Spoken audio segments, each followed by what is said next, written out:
Et comme annoncé en titre, nous parlons à présent de l'ouverture prochaine du colloque Covid-19 et c'est avec le professeur Jacques Saint-Poré.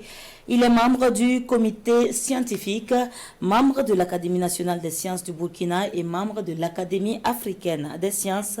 Professeur, bonsoir une fois de plus. Bonsoir. Alors, c'est demain que s'ouvre à l'université Joseph Kizerbo, le colloque sur le coronavirus. Est-ce que déjà vous pouvez nous situer sur les raisons qui motivent l'organisation d'une telle rencontre? Merci.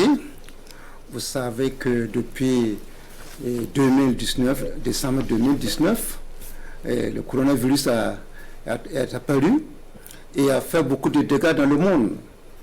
Et il a semé le désarroi et nous assistons à des villes fantômes, l'effondrement de l'économie, du point de vue social, on ne peut même plus se s'allier, c'est vraiment dramatique. Les habitudes, voilà. Même les églises ont fermé, les mosquées, voilà. Donc c'est vraiment un problème. Et beaucoup en meurent, surtout en Europe. Il y a les chercheurs qui sont en train de faire, d'étudier, il y a des expérimentations pharmacocliniques, donc il y a beaucoup de choses. Chacun met la main à la pâte. Voilà. Donc maintenant, on s'est dit, organisons quelque chose au niveau de l'université Joseph Kizerbo qui prendra en compte plusieurs UFR ou écoles doctorales. C'est surtout, on a pris les sciences exactes, la mathématique pour la modélisation de l'épidémie. Vous savez que les mathématiciens peuvent modéliser l'épidémie en disant que jusqu'à un certain point, ça va monter, ça va descendre, ça va reprendre, etc., etc. En plus de cela, il y a les chercheurs sciences biomédicales. Là, vous savez, il y a la prévention, il y a pratiquement la recherche fondamentale, il y a l'aspect clinique, prise en charge des malades, il y a les expérimentations pharmacocliniques. Et en plus de cela, il y a les sciences de l'homme et de la société, la philosophie, l'anthropologie et la sociologie, qui vont se poser la question, pourquoi cette maladie maintenant? Qu'est-ce que l'homme a fait?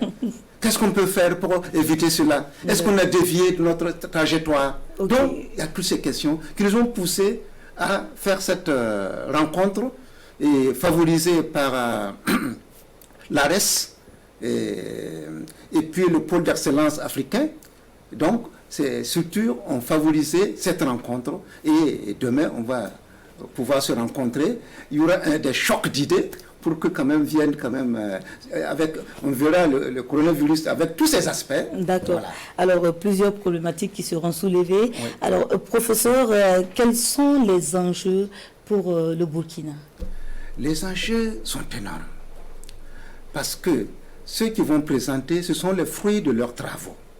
Et ces travaux peuvent aller de, comme j'ai dit, soit de la prévention, soit de la compréhension de la maladie, soit de l'éthique, parce que vous savez, quand un nageur se noie, c'est pas parce qu'il ne sait pas nager, c'est parce que c'est désordonné, c'est mal coordonné, donc c'est là qu'il se noie. Donc il faut coordonner la recherche, la prise en charge et même la prévention. Donc ça va nous permettre de pouvoir nous concerter, de se donner des idées et pouvoir vraiment marcher et voir dans la même direction.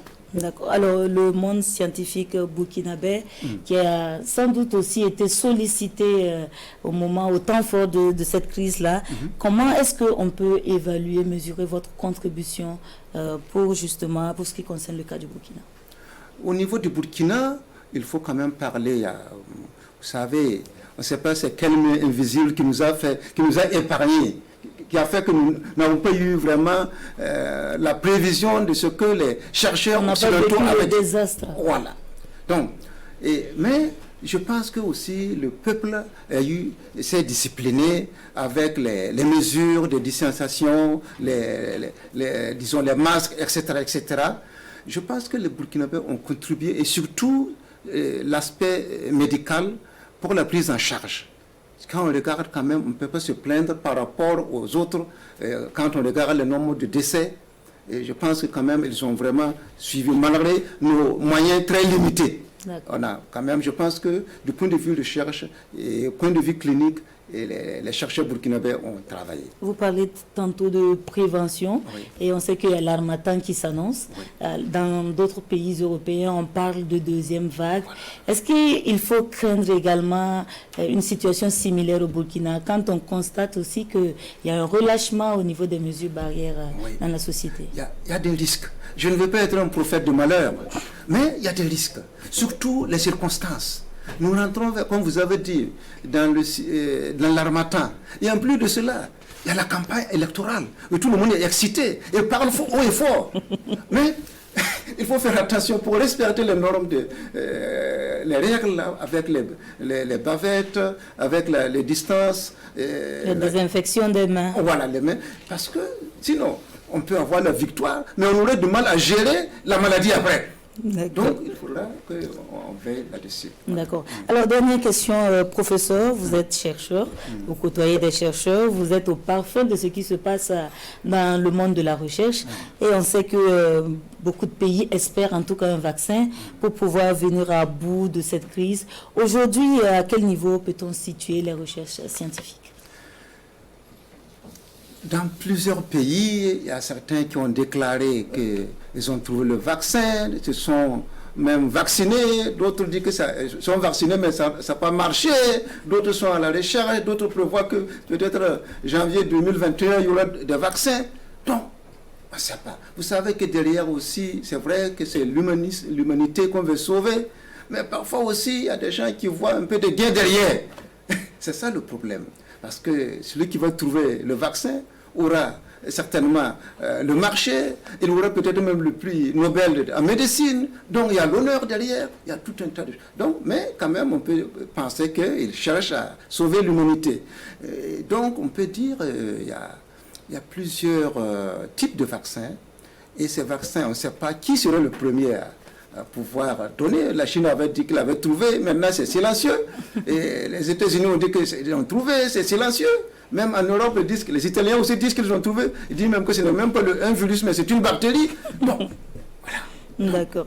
Alors, on va rester donc dans l'espérance, professeur. Oui. Alors, merci à vous d'être venu sur ce plateau. Je rappelle que vous êtes le professeur Jacques Saint-Poré et vous êtes membre du comité scientifique. Demain s'ouvre à Ouagad, le 22 et 23 octobre, le colloque scientifique sur le coronavirus avec le thème « Réagir à la pandémie, contribution croisée de 3 réseaux d'enseignants, chercheurs, mathématiques, sciences médicales et biologiques, sciences humaines et sociales ».